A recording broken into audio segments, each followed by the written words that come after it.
So it is 10:01. Meeting will now come to order. And let's see, the minutes from May 3rd. Do you have any corrections or additions, Ms. Allen?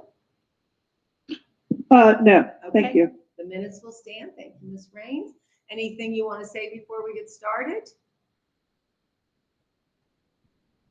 No, I'm good, thank you. Okay, all right. It's always on the agenda, but we usually save our remarks for during the questions. So, all right, we will get going with English learners updates. Okay, so it's good to be back here again for this English learner update.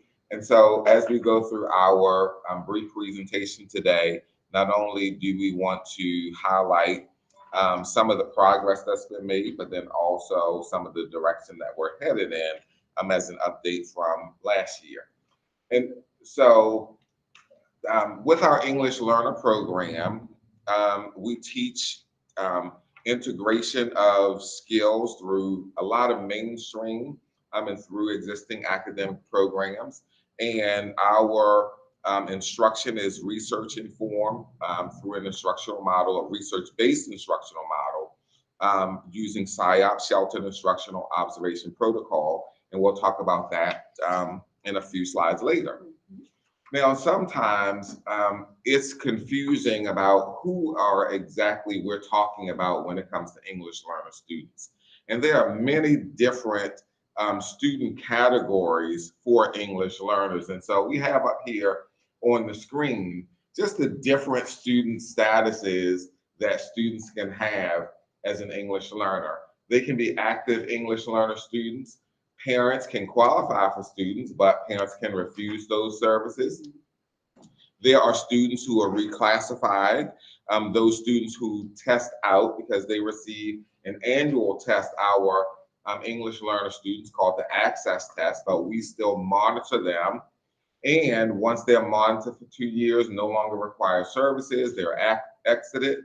And then we have students who just test out initially and do not qualify for service at the time of screening. So for the purpose of accountability, these first two student status categories, English learners, active students, and parent refusals, are those who are in our accountability groups. But again, with our reclassified students, we monitor them. We monitor all of them, but we are required to monitor at least our reclassified students for at least 2 years. So one of the things that you'll hear later is about the number of students and the expansion of our English learner students across our school district, particularly those whose parents refuse because they are not English learner programs directly at their schools. And so the board's actions as you go to approve the budget, some of the requests that you maintained in the budget really is going to help out with the parent refusal piece. And so here's our enrollment trends, and you can see the enrollment trends from 2016. Now, when you look at the bottom, we go every 2 years, 16, 18, 20, 22, but we just wanted to see you to see the growth from 22 to 23. And just in 1 year's growth, how the percentage of growth is the same as all of the other previous 2 years. And so we've had experienced a 37% growth since 2016 of our English learner students. Now, here's something that the public and maybe ourselves may not even be aware of. We have over 60 languages in FCPS as part of our English learner program. And what we have on the screen are some of the major ones. Our major language is Spanish, but these are all of the other languages that are native to some of our English learner students in FCPS. So really wanted to highlight that. Now you see the number 3,445 on the screen. And so that number was as of November with the state accountability reporting of here are our actual. So those are that's what the state has from our November reported numbers. But if we want to know What the numbers are today, we actually have increased by the end of the school year by over 140 students, 142 students. So that's the growth since November. So in just 5 months, from November to May, we've grown by 142 students. So just wanted to highlight that piece. So with all of that growth and with the complexity of students that we serve, let's talk about Kathy, about how we instruct them. So our founding instructional philosophy is really to provide rigorous grade level instruction, but we utilize specialized language supports. So we want to make sure our students have access to that grade level content, but we support them through SIOP, which is what we discussed before. And so that is a researched framework for EL instruction, and it's sheltered instruction observation protocol, but you'll hear lots of building leaders and teachers call it SIOP for sure. So the instructional program, we support a co-teaching model of instruction. And so that's really where our EL teacher works with our mainstream teacher. And so that EL teacher provides those specialized language supports in collaboration with the mainstream teacher who's teaching the content.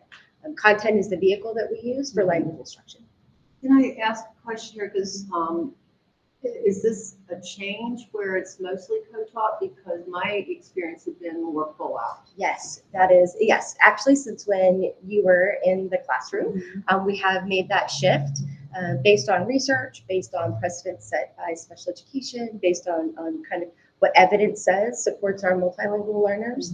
And so that co-taught model is really powerful because we allow mainstream teachers feel empowered because they're learning strategies from their EL co-teacher.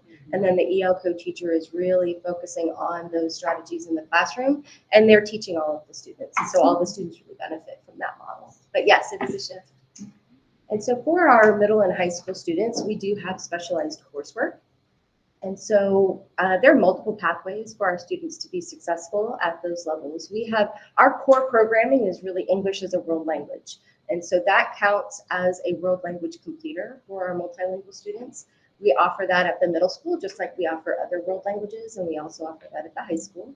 And we have foundational courses that we have created to meet the very individualized needs of some of our English learner students who may have interrupted formal education. So it's an opportunity gap. And so those courses fill in that opportunity gap. And we have a dual enrollment option, and that's called ESOL 100, and that's been created in collaboration with Diana Sung and the FCC partnership that we have. And this course is specifically for our English learner students. And we actually collected some qualitative data from them, and they really felt that they saw themselves as college students when they were able to take this class. So this school year, we had 16 students take advantage of this opportunity, and obviously with the hope for expansion. I think you wanted to mention. Yeah, and so with our dual enrollment options, you know, it's been concentrating on English as a world language, English 12. We're hoping to expand to some of the math areas as well. But we also recognize that as part of our English learners, we have students who move into our system at the high school level, 16, 17 years old with minimal credits, and by the time they age out, they will not have obtained a high school diploma because they won't have enough credits. And so one of the things that we're working on right now with Frederick Community College is a workforce development program for students who are between the ages of 17 and 21 years of age, where they can take advantage of the Monroe Center.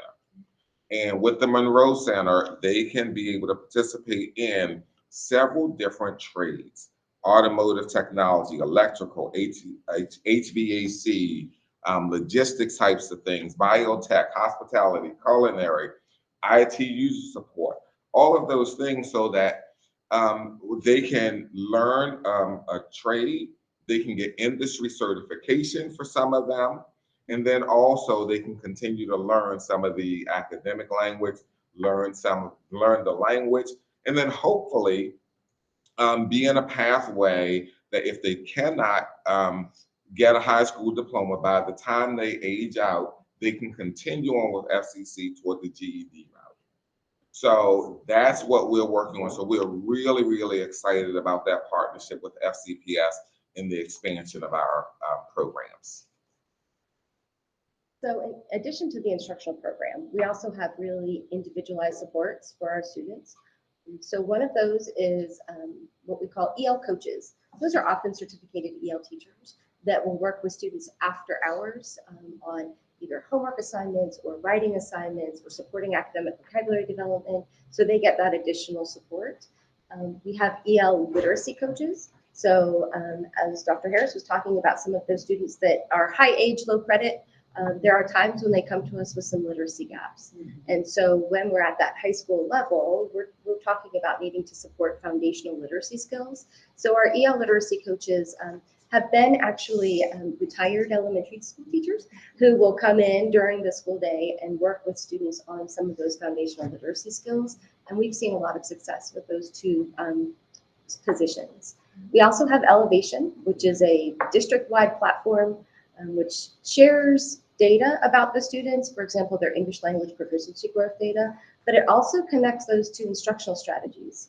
And the people who develop those instructional strategies are actually the folks who researched SIOP and who wrote the SIOP model. And so it's very familiar when teachers go in there and they know about SIOP, they will see the strategies that relate to the different components of that in that program. And so that has been an extremely helpful platform and one of our really go-to instructional supports. It helps us with monitoring of students to know who would benefit most from our coaches, from our literacy specialists and everything, and from summer school.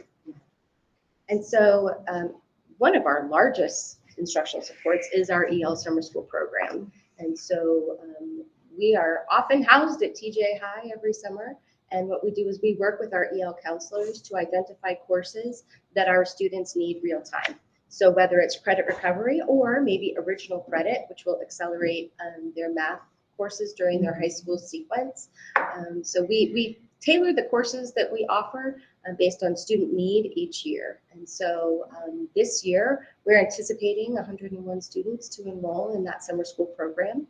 And we offer the Math Foundation courses that we spoke about, kind of students who have that opportunity gap. They can accelerate their math by taking some of those courses.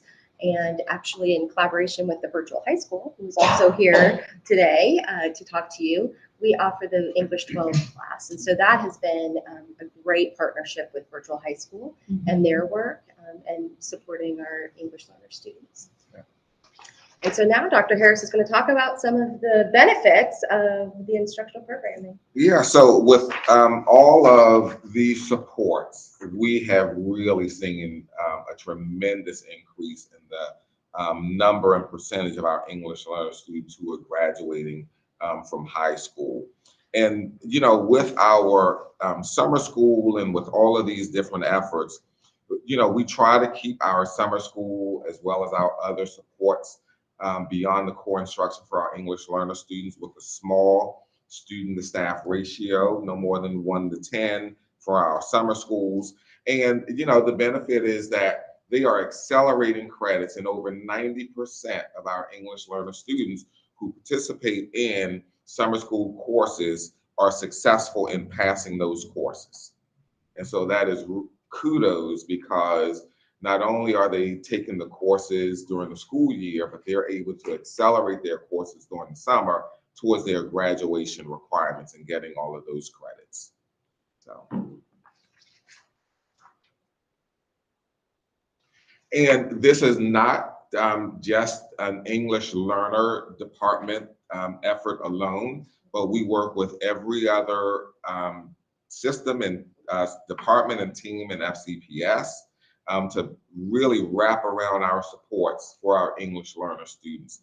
And so we participate in our systemic leadership and improvement processes so that the ownership for our English learner students is not just in the English learner office, but it's with CII, with SASA, with AAE, everyone it participates in the success of these students. And that's why we were able to really get some of the gains. Now, when we talk about, not here on the slide, but when we talk about talking points, because that's another thing that's in our preliminary budget. So talking points really allows us to have that ongoing communication to and from parents so that there is no missteps. If they have any questions, if we need to get messages to them. And you heard during the budget process of some of the number of communications that we are receiving and giving to parents. But let me just update that a little bit, because since we started about over a year ago in 2022, there's been close to 600,000 messages that's been between home and school that's impacted not just our active ELs, but about 12,000 students across FCPS.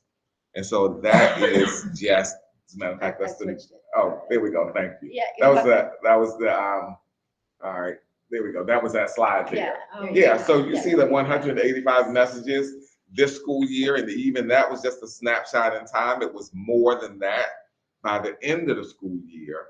But again, 600,000 since the beginning. And with all of our languages, or do we have any guess? Every single, wow, there's the plus of technology. Yes. Yes, it is. absolutely. So, and then of course, we have interpreting requests and over 3,000 for meetings, parent-teacher conferences, not inclusive of some of our systemic events for which we provide interpreting services as well. And again, not only is it an entire school-wide effort wrapping around the success of our English learners, but community engagement and our partners are extremely key, namely with Central Hispanio, Asian American Center of Frederick, our Spanish-speaking communities in Maryland, are really integral parts of our English learner programs. And with our community schools work that's happening, we've brought in even more partners to support our English learner students. Vision to Learn, Blessings in a Backpack, Love for Lachlan, SHIP. So these are just to name a few of our partners and those who work with us to support the success, not just of all students, but our English learners as well in particular.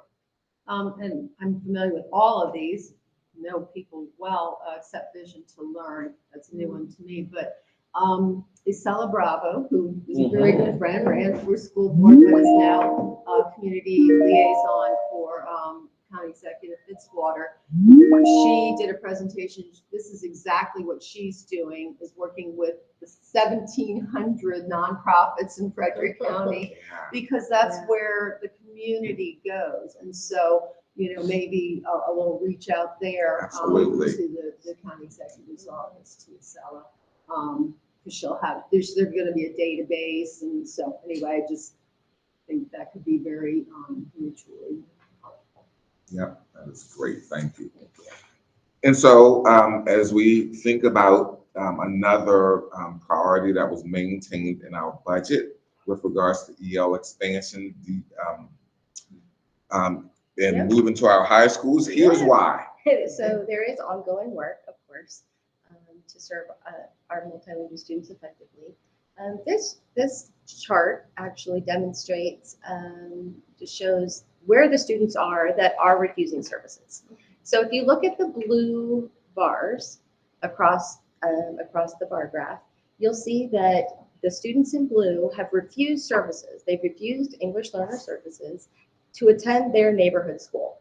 So they want to go to their neighborhood school, they want to ride the bus or walk, and they want to be there, which makes sense. So if you look at the red, those are students whose families have said, yes, we still want to access English learner services, so we're going to go to either Frederick High or West Frederick as our center-based program. And so you can see, if you look at Brunswick High School, they have 12 parent refusals, but they have 13 what we call out of area, meaning 13 that attend Frederick High. And so if they all went to their home school, there would be 25 English learner students that go to Brunswick. And so we track these numbers just so that we can make sure that we are supporting these schools in the best ways that we can. But the board approval, the preliminary approval of the budget, does support staffing all of these schools. And so this is the impact of that work. I think that's just such a plus. I had to send a student from Tuscarora Elementary to West Frederick Middle, and you know, it just she went. They were fairly new. They had just come from I think Togo that year, and but I think this is very exciting. Now, these numbers were obviously we got these a long time ago. So there's been some shifts and some changes, but we continuously enroll throughout the school year. And so we're just constantly growing. Yeah, and what this shows is that all of our high schools are now accountability groups. And so by adding staffing to all of our high schools, it's going to provide them with the support to make sure that our students excel, our EL students.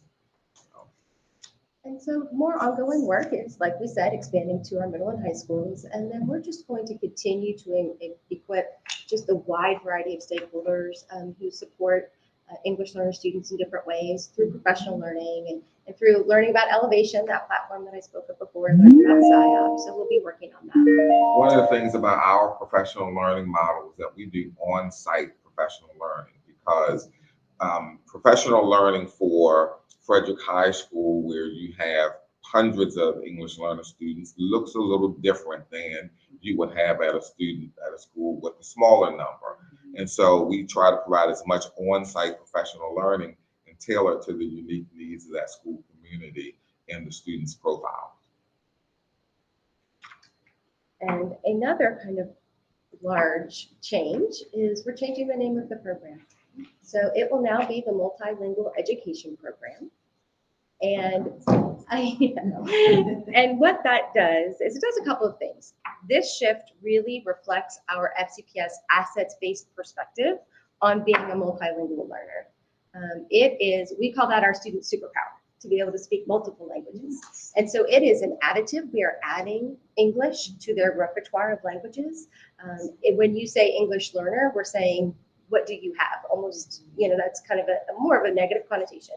But a multilingual learner is a positive assets-based perspective, and that's what FCPS has. So this shift is assets-based. And the other thing that it does is it aligns FCPS language with the state's language for multilingual learners and multilingual community members, as well as the U.S. Department of Education's language. So nationally, the language is shifting, and so we're aligning ourselves with that.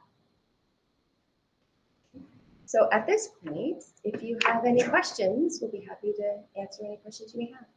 Nancy, do you have any questions? I do have a few. I'd be interested in receiving, and it doesn't have to be presented today, because I'm probably asking for something that you weren't prepared to present.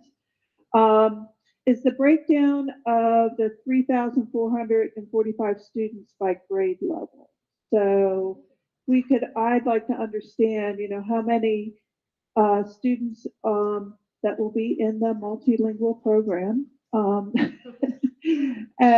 kindergarten, that type of thing, elementary school, middle school, and high school. So, and then, is that possible? Yes, I can get that information for you. Okay, great. And then if they do not earn enough credits to graduate, do they remain in school? Is that what we're doing? Are we keeping them under? Only up to 21. That when they said they age out, we keep Yeah. them to 21, and then Okay, all right, okay. And I mean, are there students that, I guess I'm just wondering if there are students at the age of 21 who age out, who actually do not graduate? Yes, that is correct. Okay. Yeah, and that's part of our ongoing work with Frederick Community College to pathway them right into GED, or give them trade opportunities, because one of the challenges with them trying to get into the Career and Tech Center is that you got to have site visit, enough credits, you got to have an academic portfolio with grade point average. So the Monroe Center really is going to help with setting our English learner students who may not have enough credits to graduate with long-term success. Great, thank you, because I was not getting that big picture, but thank you. appreciate that. Yeah, Nancy, imagine kids from, war-torn countries, they come here, they're already 17, they haven't had Yeah. a lot of formal education, you're not cramming it in 4 years, so. Right, right, Yeah. yeah, And on the elementary level, and even with older kids, what you'd find is, oh, is this child needs special education or is it language? And so first you have to get past the language to understand it, then they have learning disabilities, or did they just not have a lot of formalized education? So they're mysteries, and this is absolutely fantastic, because I had a student, back at, this is, gosh, in 2005. And there was nothing. I had an instructional assistant that came a couple times a week to work with one of my students. And then the next year I had 2 students. One was from Puerto Rico. She spoke very good English, but she got a little extra help. But the other one was from Korea, and they were only here for years. Dad was an engineer working for Bechtel. But I'm like trying to look up things online to at least know how to say something to him in Korean, and there just was nothing. So I'm just amazed at the resources and what technology has, because it's not that long ago. It was this century, and we didn't have these things for the kids. That student was fine by mid-year. He was speaking great English, but he had a very educated family and a lot of supports already. But for the schools, I put him on the computer. Okay, Kyun, do math, because you're already on multiplication, and I'm working over here with the other second graders. So, but this is very exciting to hear. My sister-in-law is a guidance counselor down in Miami, Florida. So I know some of the issues, like where kids will come just to learn English, even though they already graduated from wherever they're home. So she has like 1,000 students. They have to just weed through records. So our issues are a little different, but it's very interesting. Do you have anything else? I'm sorry. No, I don't, but thank you. I appreciate it. So if you all remember, Steve Lenzo was the Jen Guharimo of FCTA, the UNICERT, and he used to tell teachers, make sure you get certification, multiple certifications. So once when it was, No Child Left Behind, and you could get certification by taking a test, which used to, anyway, I found that funny. Anyway, I'm certified in, before I lost my certification, let it lapse, in ESOL. So I took the test. What interested me then is, I said I was familiar with the pullout, and it was very English language, instruction based. It was like just extra. It was like an reading intervention group. When I took the praxis for ESOL, it took me back to my college speech class, and you had to code and I remembered that. I found that all fascinating. So I actually did remember all that, but it was like, wow, I don't think this is what we do. But, and then I did study up on SIOP at one point when they were looking for ESOL teachers or EL teachers. And so I became a little familiar with that. But no, I think this is very exciting. And that gain in high school, because we give reports, and I want to get the good stuff to the board this afternoon. I encourage them to look at the PowerPoints, but I want to make sure. And that 594% increase in graduation rate since 2016. Absolutely amazing. And so obviously doing something right. And I know, also, and maybe Nancy doesn't know this, with the whole thing with testing and kids getting out of EL, or now multilingual learning, I do love that as well, because I lived in Switzerland for a year, and we're so behind on multiple languages. I always talk to Dr. Cash, but anyway, so kids are still in the program even after they test out, but then they're back with the regular population, and so their testing data on state tests in a lot of ways really always hurt the system, which is a bad way to say it, but they were doing their best, but it kind of counted against you, and it all kind of wasn't taken into account. So anyway, that improved data is absolutely amazing, and that's I'm not sure I may know that because the board is going to want it. So thank you so much. Thank you. And now just because people move around. All right, now you just got a different position, right? Yes. And then is it Caitlin Moore is going to take who's taking which position? So she's the director. The board will approve her replacement this evening. Okay. That'll be publicly announced this evening. Yeah, yeah, and and we'll go from there. Okay. Yep. But Dr. Caitlin Moore was supposed to be here. However, she is expecting a child any day, any Second. moment, any second, any moment. All right. So he said, you better stay home. So, We didn't want that exciting of a Yeah, start, yeah. right? Yeah. I had some exciting deliveries myself. So we don't need that.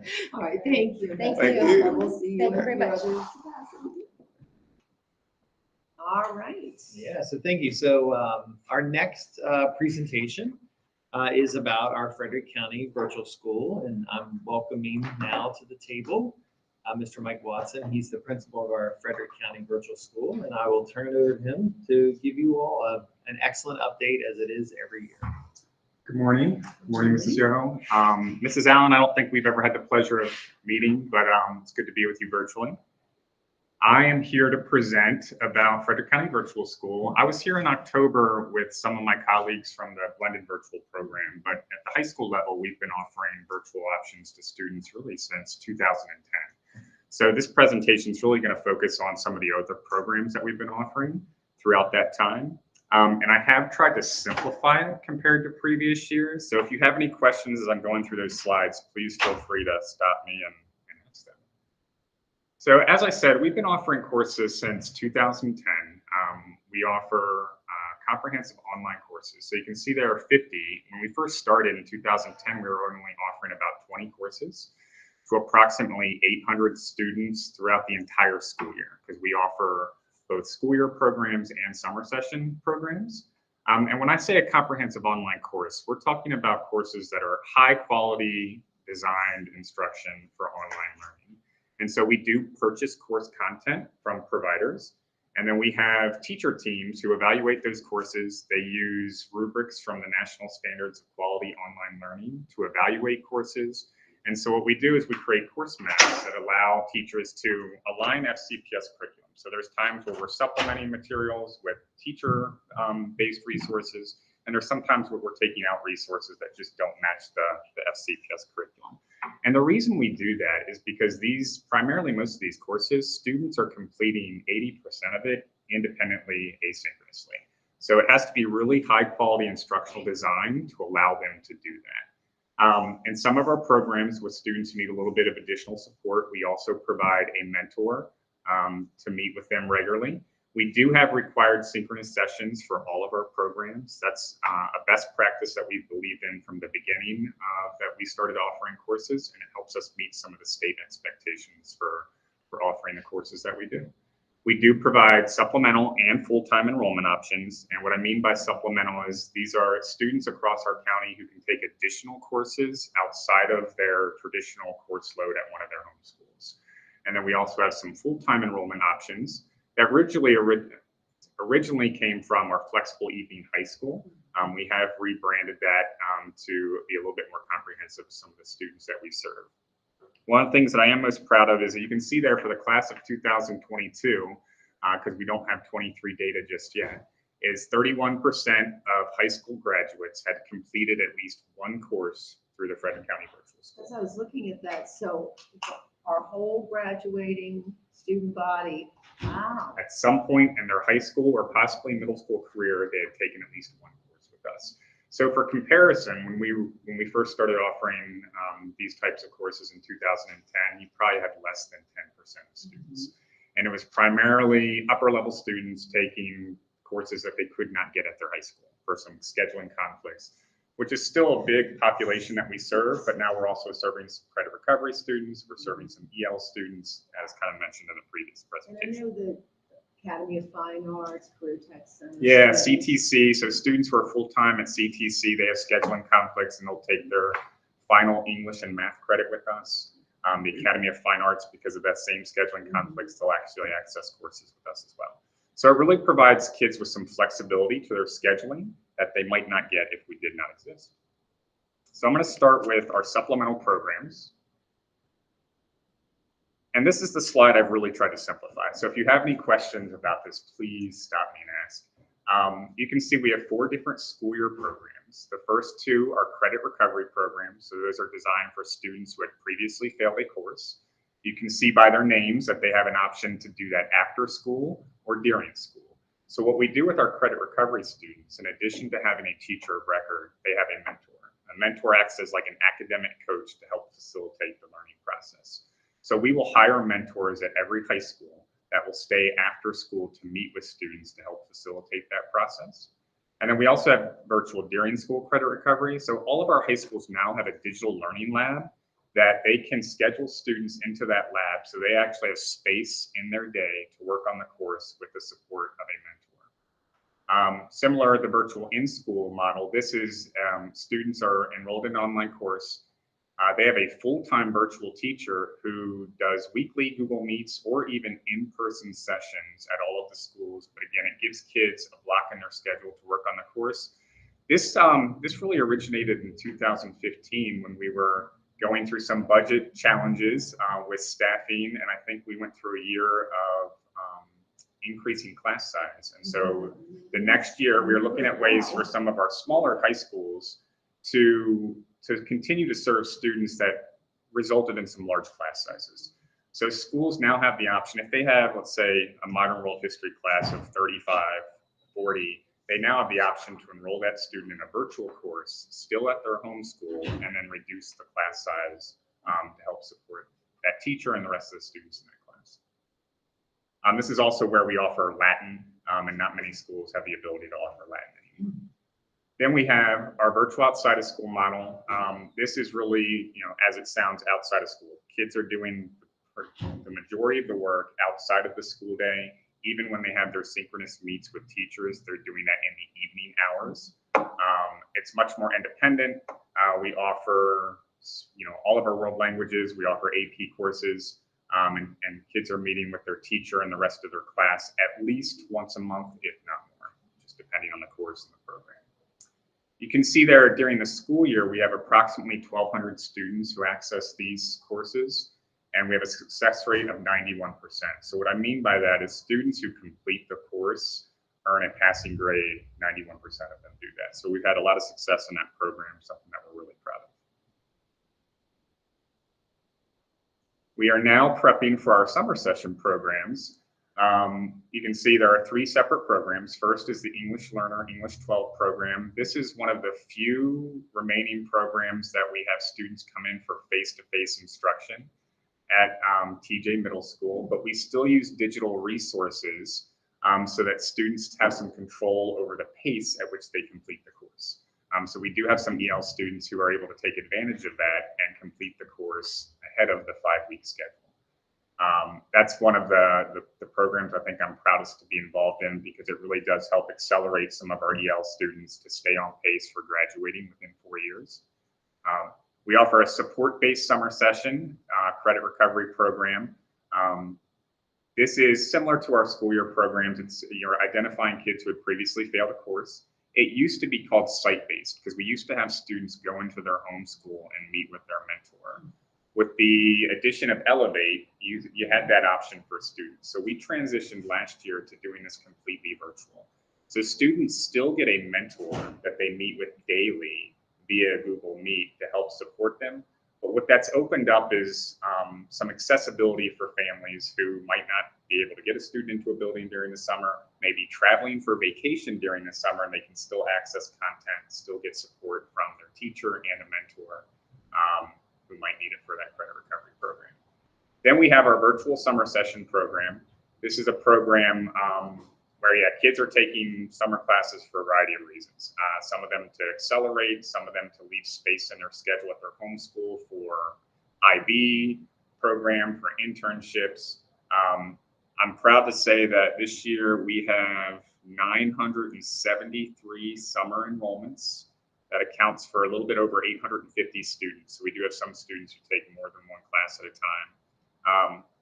If you think about that, in 2010, we were serving approximately 800 students throughout the entire school year. So now to be doing that in one summer is a pretty big task. We employ about 60 adjunct staff in the summer. We just had our professional learning session with about 45 teachers yesterday and kind of prepping for that program. And again, you can see the success rate. We have 94% of the students who are enrolled in those programs and complete the class earn a passing grade. Any questions about our supplemental programs before I move on to our full-time enrollment options? Questions, Nancy?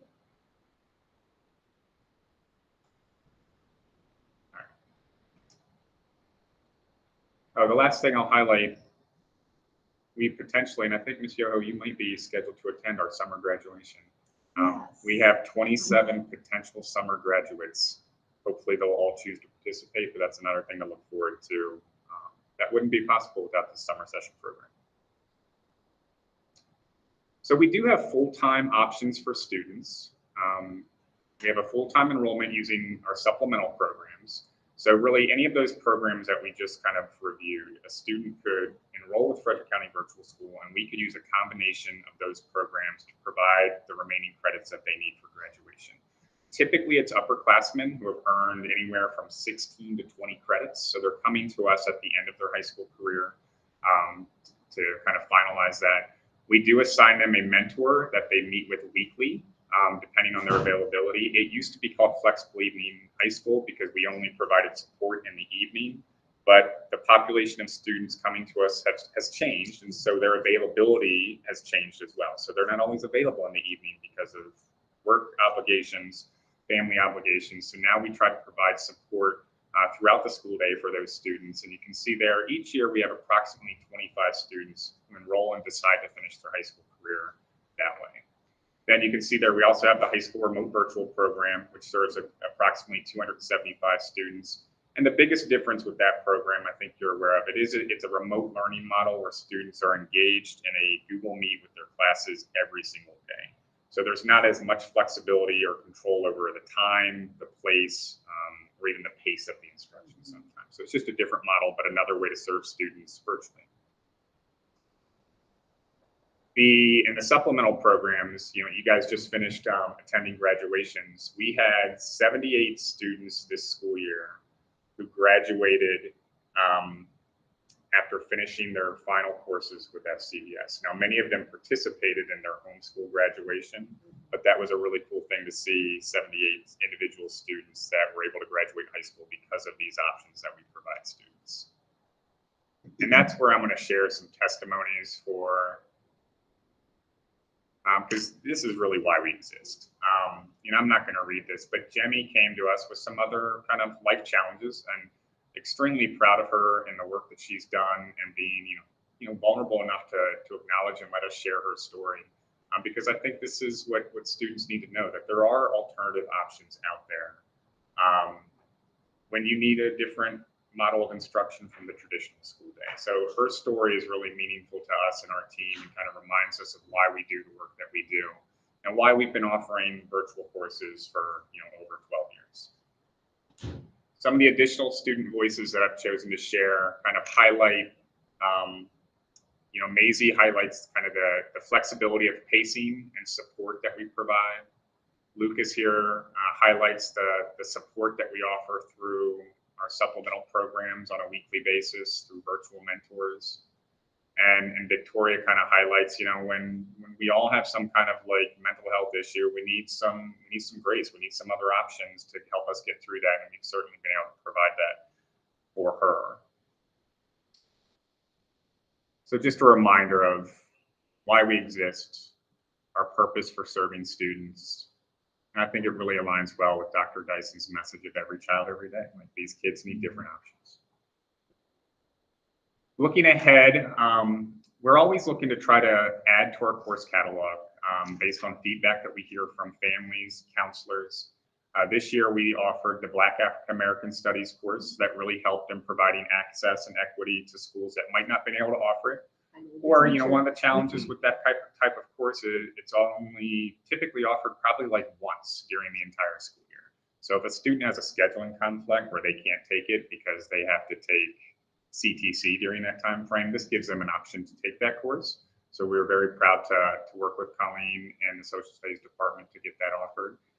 We also started offering our Principles of Marketing course, and that's important because it gives us a full CTC or CTE, completer at the virtual school. So students can take Intro to Business and Intro to Finance, and then take Marketing and receive a completer through the virtual school. So it just provides more options for our students, especially some of our full-time students. And then looking forward, the big one for us right now is trying to find a Health 2 option. We've heard from schools and families that is an option that they would like to see us offer. So we are in the process of working with MSDE and our vendors to see what is the best option for offering that next school year. At this time, we're probably not looking to offer that until the spring semester, when we can kind of curate some resources and see the best model that would fit. And then we're always, like I said, we're looking for feedback from counselors, families to offer additional course offerings and respond to system needs. So yeah, that's where we're looking to go, continuing to kind of innovate, offer more options for students that are flexible, give them some autonomy to decide when and how they access the content, but also give them some freedom to choose how they go through the pace of the content as well. So that is all I have. So I'll open it up to questions now. Nancy, any questions? Yeah, I just have one. So you had mentioned that there's 60 adjunct staff that are doing the summer sessions. Is that correct? Is that what I heard? Correct, through Frederick County Virtual School. How many teachers are employed full time for this program?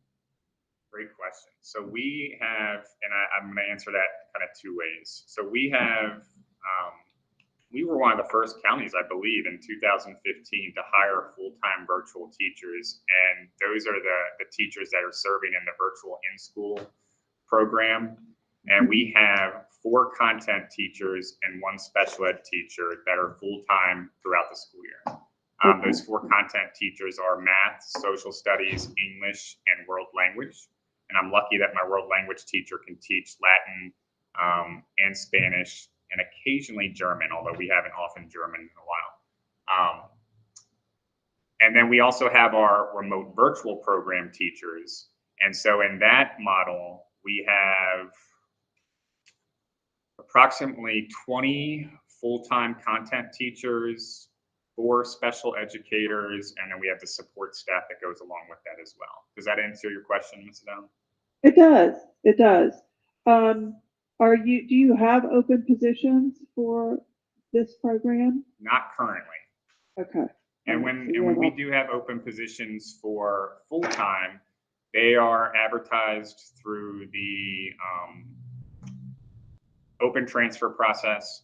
And then when we advertise for adjunct positions once a year, and that's an open application that staff have the ability to continue to apply for. And as we determine needs for different programs, we reach out to those staff and conduct interviews and go through the hiring process. Great. I do have one more question, sorry. So if there is a teacher, so is a 10-month teacher who could opt into being an adjunct staff for the summer, so we could utilize our existing teacher resource pool to fill those positions. Is that what I heard? Absolutely. So that is actually the current model that we use. So of those 60 adjunct staff that we're using this summer, probably only 5 to 10 are full-time virtual teachers during the school year. So we are pulling from an adjunct staff from all of our high schools. We like to have veteran teachers who have had experience teaching the course in person before they teach it virtually. But yeah, we're pulling from, all over the county for those positions. All right, great. I was just thinking it provides a little bit of continuity maybe for a student who's doing both and in general and doing a virtual, they'll have a recognition and comfort level with the teacher. So yeah, thank you. Yeah, it's always nice to see, because that does happen. So we have a couple social studies teachers from Linganore High School. So when they get a Linganore High School student, there's an immediate connection. But it's also cool to see kids interact with students from across the county, so they get to make connections with other students that they might not have had they taken the course just in their traditional classroom. Yeah, that's a good point. Yeah, didn't think about that. Thank you. Well, this is, I love everything we do that's good for kids, and this is just, again, the data shows that this is good for kids. The testimony, like the first one, I was like, okay, I read it through yesterday. It's like, okay, where's my tissue? I'm done. But it just, and I'm glad Dr. Gall's still here, because what I forgot to mention also is going to the, oh my gosh, help me out, the Battelle National, when they did the, I think it was like 4 years of the grants, that they gotten, but one was, I think maybe Frederick High, it was 2 EL students.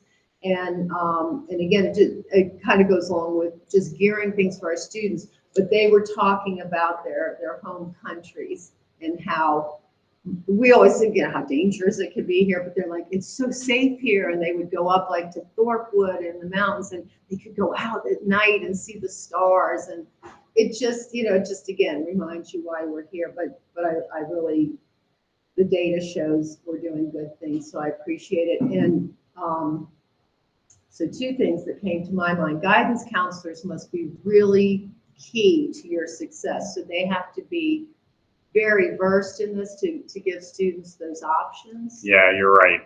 And they're really, guidance counselors are the gatekeepers to our courses. So we have, with our supplemental programs, we have an enrollment process where the student is submitting the registration to their guidance counselor, because they're going to verify that first they need it for graduation, and make recommendations on knowing the student, is this really the best option for you to take this course? So once the guidance counselor signs off on it, it's then through our student information system entered into our schedule, and then we start the process.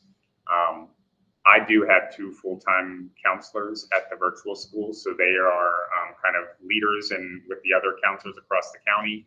But then I also, along with the curriculum team, we meet with counselors in December to kind of go over kind of like some of the changes that are coming up for the school year. So we try to keep those lines of communication open, but yes, they are the gatekeepers of the courses. And we're going through a time where there's a lot of turnover with counselors too. So we're having to kind of retrain counselors in some of the programs that we've offered for a long time, because they're new to them. Because I know this, not so much EL, because kids come with a set and we kind of get to them, but I always think of like dual enrollment programs. Whenever we meet with SCC and then with this, well, how do the kids even know about these? And it really comes down to, especially the dual enrollment, it's a lot of times the parents finding out about something and making their kid pursue it. So that it dawned on me, it's like, how do kids even know, and how do they figure it out? The guidance counselors must be key. I always laugh because I had a former, I think, 4th grade student, but once I got on the board, and she was in high school, she's now graduated and doing very well in engineering in college, but her mother was like, hey, she wants calculus 3. I'm like, is that even a thing, and she I think she ended up having to take that one virtually because it wasn't offered. Even at Oakdale, it wasn't offered. So it's like, well, it's virtually, you can still get it, but, and I'm sure she did very, very well. She was an excellent student. But the other thing, and this is kind of what you were getting to, Nancy, there's always legislation, or frequently legislation, around virtual. And, I always knew coming into this, we were one of the first ones, as you said, to do virtual class. So we already had a program, I'd become aware of it, in place that then went well to what we were doing during COVID. But then afterwards, there was a lot of legislation, but it really doesn't ever seem to go against what we're doing here in Frederick County. One of the senators, Penske especially, they're phasing out, Eastern Shore has a consortium, thank you. It's like 9 of their counties they've got to get, but they privatize it. And one of the things of the legislation that we already do is really to keep it in-house and make sure that our teachers, it's our teachers teaching the students. So that's where the Eastern Shore is going to have to. Yeah, I could see keeping it in-house is a true benefit, because we have much greater control over what goes on with the program than if you're sourcing that out to a private vendor. Yeah.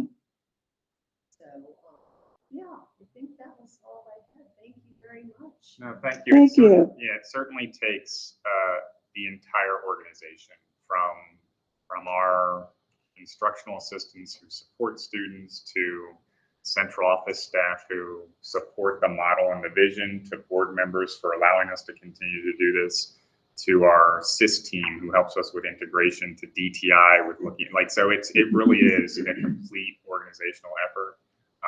And I wouldn't be able to do that work without the support of the board and our central office staff. So thank you for that. Yes, thank you. It's a pleasure meeting you too virtually. Likewise, yeah, that's old hat for me. I'm getting pretty used to it. Got its benefits. Yeah. Double check on the graduation. They didn't change. Did they change the date? I mean, things were changing. I'm like, I can't do it now. I could do it now, but I don't think that one changed. It's not on my calendar. Hello.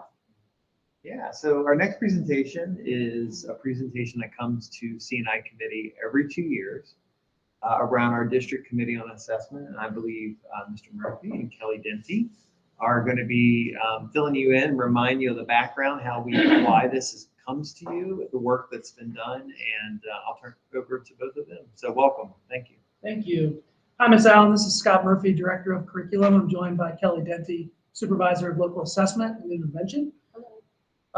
With the support of Jen Bingman in her last role, we co-led the District Committee on Assessment. That is actually a statutory requirement for us to convene the committee and report to you on the work of the committee, what we learned, and what we're doing about the next steps. So what we'll do in this presentation is go through again some of that background, explain the process that the committee went through, what the themes and feedback were, and how we are responding to that feedback. First, just wanted to ground the conversation about assessment. Yes, this is a statutory requirement, but just reminding all of our stakeholders why we assess in the first place.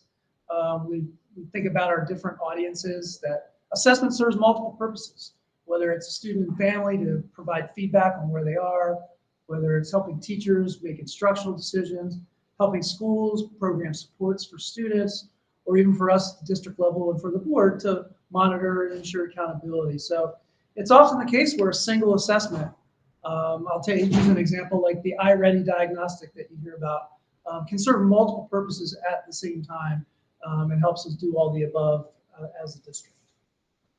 So the committee, it does go back to legislation in 2017, the More Learning, Less Testing Act, that requires us to convene this committee and ensure that there's a limit on the instructional time that's being used for mandated assessment, whether that's federal, state, or locally mandated assessment.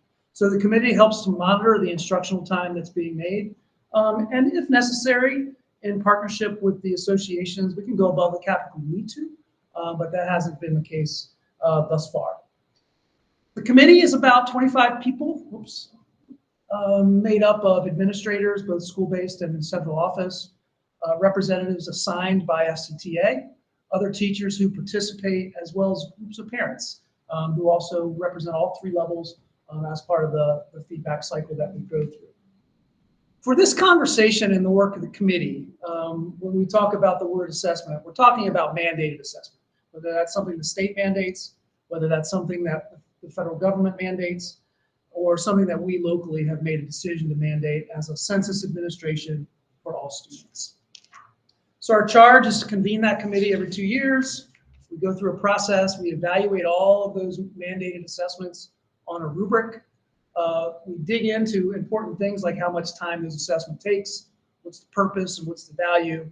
And then it helps us respond to that feedback in the development of our assessment plan every year and bringing us to you to provide a report. So again, alternating years. Last year was sort of the off year in a way, the review year, where the rubrics are being developed. They're looking at the feedback from the following year, from the previous year, and just going through the regular cycle of gathering input. But this year was the full committee year that we met throughout the year. The curriculum specialists go through a process with their teachers and then use the feedback to drive the next year's assessment schedule. And just important to point out how important the feedback of teachers is. as well as our parents and all of our stakeholders. But, really trying to respond to the real lived experiences of teachers and their students in classrooms in the assessment process. At the end of the day is what the committee and we are trying to do. So again, we look at purpose. We look at whether there's any duplication of assessments that are being administered.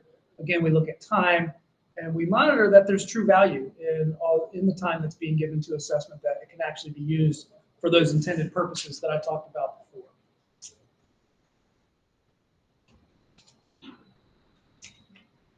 So again, you'll hear in just a minute what some of the feedback has been, which really drives the plan. And we also, there's 25 people on the committee, but want to be transparent about the themes that come out of it, what the feedback has been, and how we're responding to it. So all of our meeting materials are posted on the FCPS website. I've actually heard from a few parents that were interested in this committee presentation today with, looking at the slides on Board Docs. So we're making sure that those materials from our meetings are available to the public.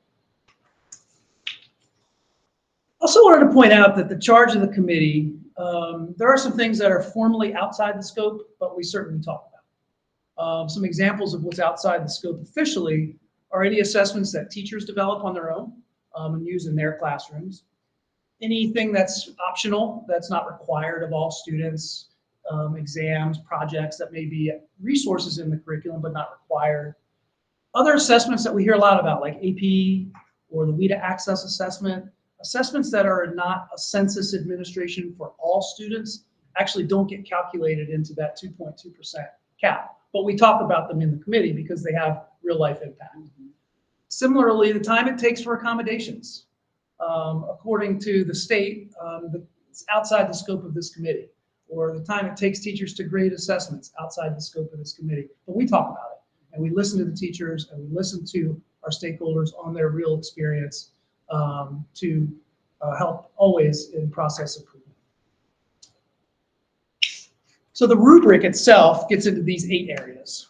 How tests are administered, whether it's online or digital, how students access those, the time that's needed, purpose, their alignment to standards, how quickly we can get feedback back, and what's the value of that feedback. So each of the content areas has a rubric that includes these 8 areas.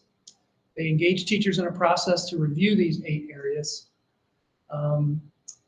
in these content areas that are on the screen. Our core content areas, plus world languages.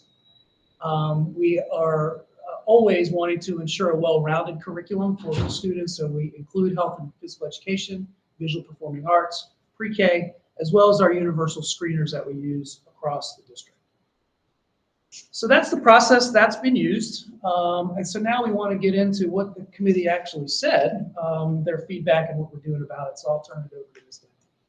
So overall, we had alignment to the rubrics. There were some areas that we're looking to refine. We managed to stay at or below the cutoffs for the More Learning, Less Testing Act. We certainly noticed some more impact at certain grade levels. For instance, the MESA test for science and the cognitive abilities test in grades 2 and 5 does impact certain grade levels, more than others. There was definitely a trend in feedback on the overlapping testing windows that sometimes contributes to testing fatigue for students, so we took that into account. We had some new assessments this year, primarily iReady, but also an expansion in COGAT, also an expansion in DIBELS, the use of Lectura, and so these new assessments took a little longer than projected, and we definitely heard that. Can I stop you just a minute? Sure. Because I'm familiar, but Nancy and the public might not be familiar with what some of those tests specifically are. So iReady is our norm referenced adaptive diagnostic measure, and that replaced Performance Series, which we had used for years prior. It's very similar to that assessment that we had used previous to this, but because the administration and the platform was new, it did take longer than expected in many areas. Our elementary math, it's the second year of their implementation for that diagnostic. They didn't have as many hiccups because it was their second year. So, and then COGAT, our cognitive abilities test, we've given at grade 2. Historically, we added an administration for 5th grade so that we have that information for students going into middle school. which tells us it's not necessarily measuring standards or skills, but it tells us a student's cognitive aptitude in verbal, nonverbal, and quantitative areas, so that we can look for maybe where there are areas of strength that we had gone undiagnosed in other assessments. And then, and then expansion of DIBELS, which we had for K-2, and we expanded to grade 3 this year. And Kelly, if I remember from the legislation around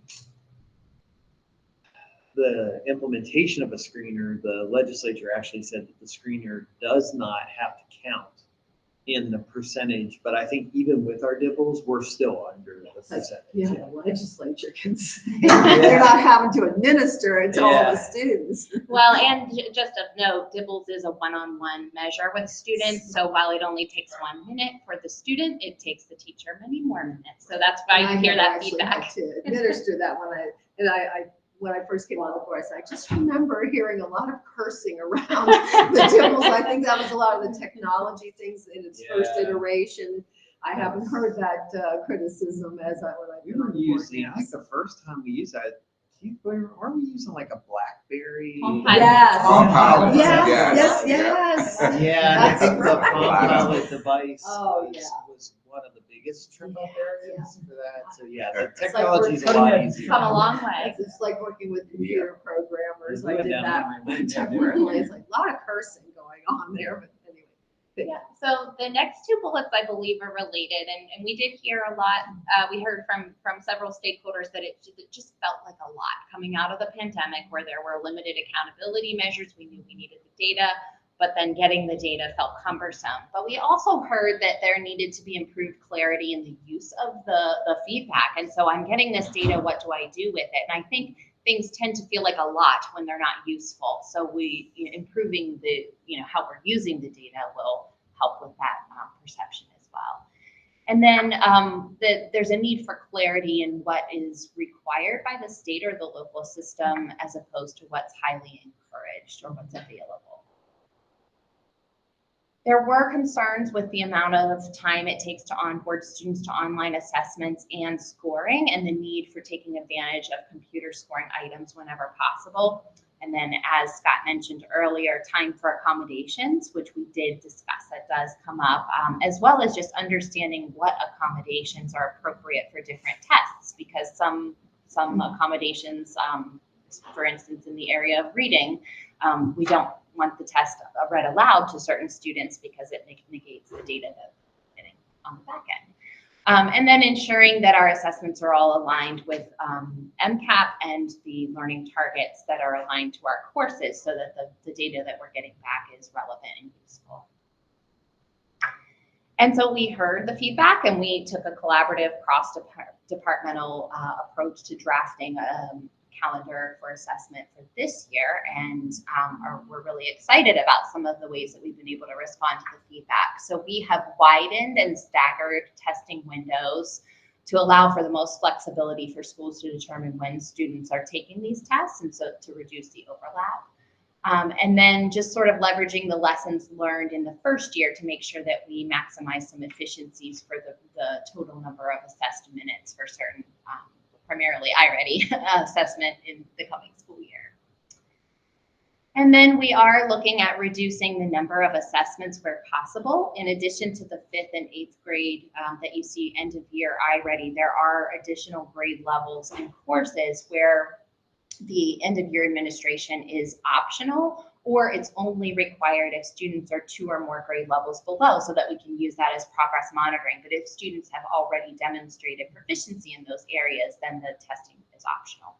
Especially, I'm thinking, having taught 5th grade several years, 5th graders and of course 8th graders, like you say, they get tested in their specials classes and their band class and everything. It's just like, we gotta make sure you're ready to go to middle, but they're already placed in middle school from their 4th grade data from January. So yeah, I can see getting the up-to-date data for students that haven't achieved a level, but not for, okay. Yeah, absolutely. And for our ongoing articulation conversations, which should be ongoing, the schools will know which students need that data and which don't. And then we eliminated iReady for math in high school because we did do a formal analysis of our other existing assessments. And for instance, iReady is across the whole math domain, whereas our ALEX assessment is course specific and the data is much more relevant. And that, in addition with our unit tests, really gives a good profile of what a student knows and still needs to learn. So we were able to eliminate that. And then the local assessments for the benchmark assessments are being adjusted or reduced, especially as we look at the incoming core programs in some of the areas. And so, as you can see, especially in the areas of elementary language arts and mathematics, we have these beautiful core programs with nicely aligned assessments. And so just for full alignment, for ease of use for teachers, it makes sense to use them. But the nice thing is also that a lot of them have computer scoring options, which reduces the grading burden and then also gives immediate feedback to students, which is the purpose.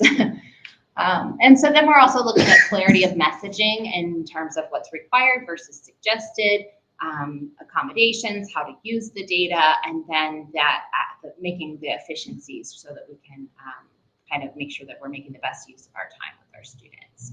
And then finally, we're looking at some internal correlation studies to make sure that we're aligned to MCAT. I was trying to remember because my granddaughter lives with us in 5th grade, and so I was like, what's the name of the test they're taking now? I went through the whole iteration. I'm like, oh, yeah, MCAP, I got it. I've been doing this since the MISPAP or MSPAP, like it was a terrible name. And they had, I think my son was in 4th grade and they had mud on their desks and stuff. But as a teacher, I've been involved with every iteration until MCAP came after I retired. So it's like, which is it that they're doing now? So as long as MCAP stays around for a few years. Any questions, Nancy? Of course. Okay. I'm gonna go all over the map here because I've been writing and taking notes. A lot to digest here. This is a lot of information. And first, the number of instructional hours in a year. So that percentage, that 2.2 or 2.3%, is based on the number of instructional hours per year, not per course or content area. Is that correct? That's correct. Okay, all right. And how many hours of instruction are in a year? I can follow up with you on that, Ms. Allen. Okay, It's, all right, great. there's a specific number that we use as the denominator that's used to calculate the percentage. And so I'm happy to share that with you as a follow-up. Sure, that'd be great. Then I also was interested in the composition of the committee. I'm getting a little bit of feedback. I hope you guys aren't hearing that, but like how many FCTA representatives are on the committee? How many teachers, parents, administrators, school board, that type of thing? If you want to do that as a follow-up, that's great. I'll take that as a follow-up. But just to understand the composition of that committee. Yep, we can, happy to send you, in fact, we can send you the names and where they come from and the constituencies they represent. Try to ensure diversity, not only in types of positions, but across all 3 levels, as well as, take recommendations from FCTA on the teachers who serve. Yeah, I was a little surprised to see that they're represented on this committee, and I'm not sure I can explain my surprise there, but I was when I saw that. Is that part of the FCTA agreement, or do you reach out based on current year assessment that are administered to get their buy-in? That if additional time is needed. That's interesting. It's actually part of the legislation that came from the state that compels us to collaborate with the association on the formation of the committee, as well as mutual agreement on the total minutes if they were to go over 2.2%. I believe I have a sweatshirt with that slogan on it, and so this was a big push by MSEA.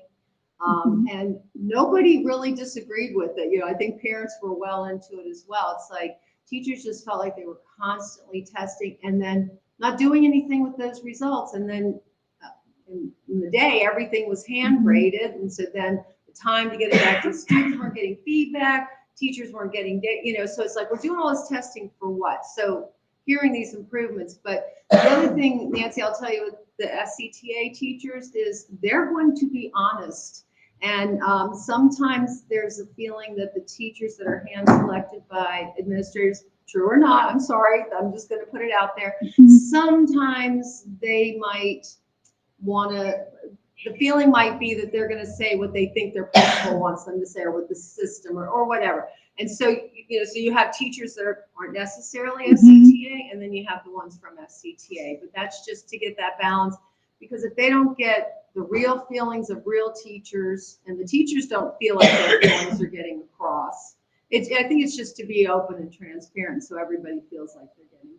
So Ms. Yoho, I'll add, so Ms. Allen, I'll add to Ms. Yoho's comments there. That, especially during the pandemic, this became very common practice to reach out to the association when we were pulling a group together to say, hey, we need X number of teachers. Will you guys identify 6? We're going to identify 6. And that became a standard practice. In fact, Dr. Harris, myself, and Dr. Alavito developed a teacher advisory committee council probably, 2 years ago? Yeah. And we took the same approach. We said, we'd like to identify half. You could identify half. And we felt, and by the way, whether they're from FCTA or we selected them, that group is not shy, sharing their opinion.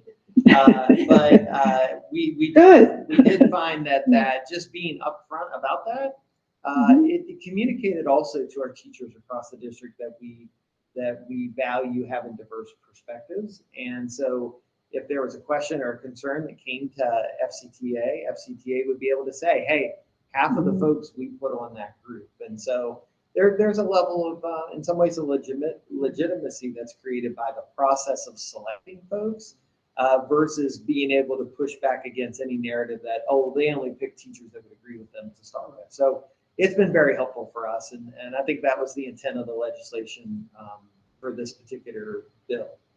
Okay. All right, great. I do have a couple more questions, and like I said, I did review this information before the meeting, and I had written out a list of questions. Some of those have already been answered, so I will not attack those. But how is feedback provided to the teachers? So I think it was in slide 16 that you talked about the feedback from the assessments or from the committee work.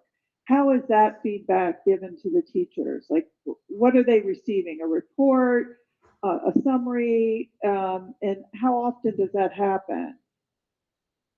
Do you mean the teachers at large or the members of the committee? I mean, teachers at large. So are you communicating with the teachers at large about the work the committee has, has discussed, whatever outcomes of the committee happens based on the information that's collected by the committee? That's a good question. Right now it's really pointing them to presentations like this one, pointing them to meeting materials that get posted every month. Okay. So for example, there's a Find Out First that goes out that announces the work of the committee and basically references them to meeting materials. But I think it's a good suggestion to sort of more in narrative form, provide ongoing updates to the teachers at large on not only the work of the committee, but the types of improvements and responses to feedback that we make every year in the development of the assessment plan. Okay. All right. And then I also had a question on, I think it was on slide 6 that you were talking about that the materials and the outcomes were posted. Are they posted on the website, Frederick County Public School website? And I know that you had also mentioned that there were some parents and maybe some teachers who had read this material in advance and had asked for some of that. Were you speaking to having that posted? I was just looking it up when and then there went the battery. Yeah, I did a search for district committee on assessment, and a page popped up with a link to meetings. Okay, good, good. So you could do it by the search option. All right. Under academics. Okay, good. 'Cause I did a quick search, but I didn't do it efficiently, I guess.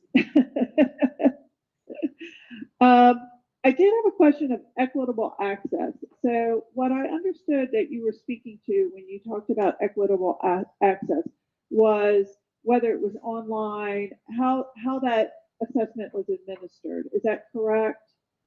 That's part of it. Okay. But when we talk about equitable access, we're also talking about accessibility. So that if things are in a digital format, for example, and students need accommodations, that they are accessible to all students. We also just look at assessment design to make sure that directions are clear, that students know what they're supposed to do. And so that when a student is experiencing an assessment, that it is accessible to that student for all those reasons. So the rubric gets into some criteria with which the teams of teachers look at that, look at it from that lens. Okay. And this may be something that you want to follow up on. It doesn't, which is fine too, via email. On slide 18, it was talking about benchmark assessments. And I'm just curious what the benchmarks are. Are they already established? Do they change? Are they kind of a fluid thing that happens based on the information that you're receiving for that particular year or that particular diagnostic? Great question. Benchmark assessments referred to here are actually local assessments that are developed locally that are aligned to grade level standards, aligned to the curriculum, or at the secondary level within a course. So for example, in a middle school English language arts course, 3 times a year, there would be a benchmark assessment that's locally developed that is used as part of the overall assessment schedule. So that we have an external measure like an iReady, but also a local measure that's more closely connected to our curriculum. Okay. So that's what that's referring to. All right. Thank you. That's it. I'm done. Good. I appreciate, as I told you before, getting good feedback, that the teacher perspective is being watched out for. And one of the things pointed out was some of the ones that aren't counting in that you talked about, like the COGAT and the EL and special ed testing. And, that for the teachers, it obviously counts, even for the students being pulled and things. But I know, sometimes your words come back to haunt you. A number of years ago, I wrote a letter to the editor about class. It was actually class size, but I specifically used, I think I was teaching 2nd grade at the time, the quarterly assessment. And one year I taught 2nd grade, I had 20 students. The very next year, I had 30. Grading those math assessments that took about 10 minutes each for 20 students was 200 minutes, for 30 students, 300 minutes, and just showing that how class size, people like to say it doesn't matter, right there, one aspect of just the grading. So again, when you can get the automatic feedback through the online tests, that anything to get feedback to the students faster and create less work for the teachers while getting that feedback to the students is obviously a big plus. But I was thinking one of the presentations, I think I got it mixed up, had ALF in it. It wasn't this one because I went back and looked, so I had a question about how that applies, but I will save that for another time. But is the COGAT. And so as students, and this is to determine highly able, is that correct? Yes, but it is also very useful for, there's a reporting that classroom teachers have access to so they can see any student areas of relative strength or weakness. So even a student that, is not maybe performing above their class in other ways, they may have one area of aptitude that the teacher can use those results to design instruction. So what I'm thinking is, well, 2 things.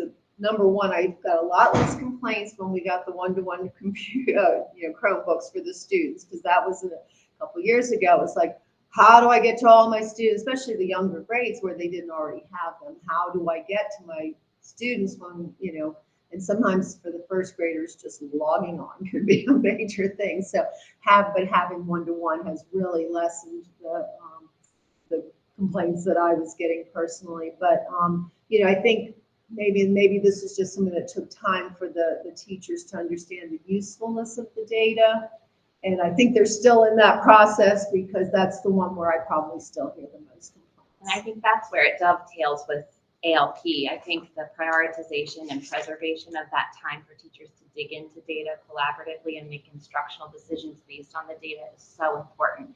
We just haven't had that in recent years. Yeah, and that's, I think my first time when I came on the board and heard about it, and I, again, kind of just missed ALP process. I think it was starting in the fall, and while we were still at the polls and all, I was hearing from a lot of teachers. But and then my understanding was it was a thing, and I think he's one of the best people. So I don't want to criticize, and I understand where he's coming from. In that, are we a system of schools or a school system? However, I think we just need to keep looking at the schools. We get the presentations here. We had ALP a couple months ago, Nancy. And so those are the people that have made it work, and it's working for them, and they're enthusiastic. And it's easy to think that is systemic the way it is. And then you find out it just isn't. So I think we just need to keep training administrators and taking the ones that are working, best practices, and just and then you're going to have some teachers who have 50 things on their mind that they're not going to see the benefits, but we hope they will. I'll just put in that little plug since I didn't get to do whichever presentation it was on. But we want everything working together, and people, and I know this, teachers are demanding with their time because they've got a long list to do. So whatever we're asking them to do, it has to be worth their time. Keep plugging away, but thank you very much. And anything else, Nancy? I'm good. Thank you very much. Thank you. So the next item is related to the schedule, and we wanted to have a conversation with the board members of the committee about maybe bringing things a little bit differently next year. One of the things that we had talked about was whether or not certain meetings could be designated to, for instance, around a theme, for lack of a better term. So a lot of information coming out about college and career ready pathways, including support pathways. We could make one of the meetings that be the area of focus, and then bring in a variety of presentations that speak to that. So for instance, the major outcomes in the legislation for college and career ready pathways are dual enrollment, advanced placement, international baccalaureate, and career and technical education. Might make sense to bring those presentations all at one time, point back to the blueprint pillar and say, this is how that work is happening. Then maybe in the next meeting, we talk about, okay, so last week we talked about how kind of what the end game is for the blueprint. What does the pathway look like in middle and elementary school? And then we could have some conversations around that. We just thought that might be a little bit different way to bring that forward. And we don't have a draft of what that would look like. We wanted to make sure that that was okay with the board members, that we would proceed in this way. And then what we can do is at the prior to the August meeting, we could send you a draft schedule and see if you guys feel comfortable with us bringing the information that way. Not only do we think it'd be helpful for you as board members, but I think it would be helpful communicating the common language, the common direction to our public who view our videos. And this would then mirror and connect with the kinds of conversations that you're having at the food board meeting. Does that sound like an okay way to approach this? What do you think, Nancy? I'm in agreement with that. Yeah, absolutely. I think anything that helps to engage the public and help them understand the work that's being done is a plus. Agreed. And I was talking to one of the curriculum specialists I've known for years. And the way it used to be done, I guess, was everybody came in to maybe a board meeting, and then it was kind of like a little show. And they were just saying that they like it's so much better where each area kind of gets to get highlighted and you really learn about. But I think the organization like that will help us understand better rather than, oh yeah, I remember that presentation from 2 months ago. That goes with this one that we're getting next month. And makes sense to me, so. Yeah. Yeah, our intent is that every content area, every major area of instructional programming would still be presenting. It would just be, so for instance, under well-rounded curriculum, you would hear from a lot of our content areas and the applied areas, the electives that we offer, the work that we're doing in middle school that we had shared with you. So there's just, we feel some logical groupings. We're not saying that everything that we bring to you would be, neatly tucked away in categories, because schools are complex, school systems are complex, but we would like to try that this year, and that way the committee itself can be a communication tool, as Ms. Allen indicated, to make it clear to our community. I think that makes sense, and I don't think we, as board members, I don't think Mr. J is, I hate to always speak for my colleagues, but I don't think we are married to one way. We just like getting the information. Okay, Mhm. that's great. That's all we have. All right. Okay. That's it. And then, I know I have July 20. The July meeting we had already canceled. The Right. next meeting is the August 9th. Is that correct? No, August 9th. And we'll have a new schedule to you prior to that. But the curriculum writing. Oh, curriculum kickoff day is June 20th. That's why. I had the 20th, It's I'm in the coming wrong one. Yes, there it is. Very good, yes. Because I know an email just went around about that to see who is planning to come. Okay. All right, well, thank you very, very much. Thank you. Are we adjourned? Thank you. We are adjourned, There we go. sorry. There's the official word. I don't have to get out. Hi. See you. Yep. Bye, Ms. Allen. Have a good day.